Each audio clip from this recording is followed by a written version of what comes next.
Menteri ATR BPN Nusron Wahid bersama pemerintah Provinsi Jawa Tengah menggelar workshop FPR Provinsi Jateng dengan seluruh Bupati Wali Kota se-Jawa Tengah untuk mempercepat sertifikasi tanah, penyelesaian rencana detail tata ruang atau RDTR, dan perlindungan lahan pertanian. Dalam pertemuan tersebut menyoroti sejumlah tantangan strategis, termasuk 19% tanah di Jawa Tengah yang belum terpetakan dari total 2,2 juta hektar serta ancaman konflik akibat sertifikasi tidak lengkap. Menteri ATR BPN Nusron Wahid mengungkapkan sebanyak 2,2 juta hektar di Jawa Tengah masih menyisakan 19% atau 418.000 hektar yang belum bersertifikat. Hal itu disampaikan Nusron usai menghadiri workshop FPR Provinsi Jateng di Gedung B Kantor Gubernur Jateng pada Kamis 17 April 2025. Selain itu, terdapat 348.000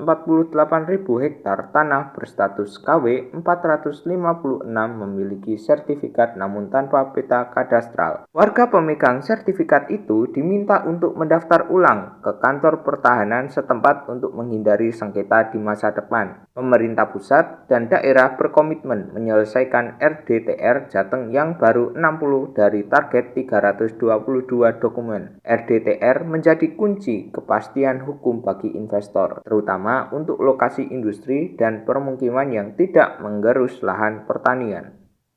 Salah satu poin yang paling menonjol adalah pertama, masih ada 19% dari total 2,2 juta hektar tanah di Jawa Tengah yang belum terpetakan dan tersertifikasi.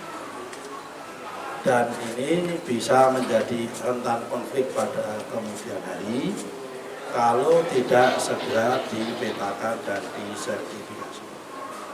Dan ini juga harus membutuhkan kerjasama dan kolaborasi dengan Pak Gubernur dan Bapak-Bapak Bupati serta Kepala Daerah yang lain.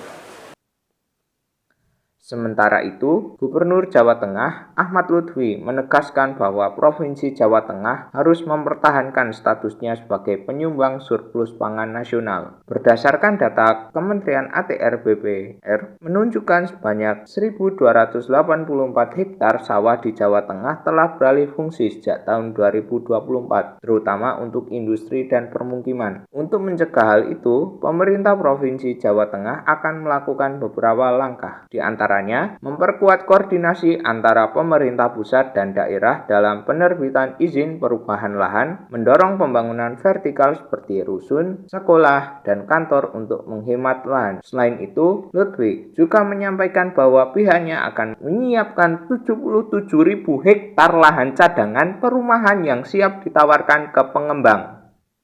Ini kedatangan Pak Menteri itu sangat bagus sekali momentumnya, diikuti oleh 35 kabupaten untuk menentukan RDTR di wilayah Jawa Tengah.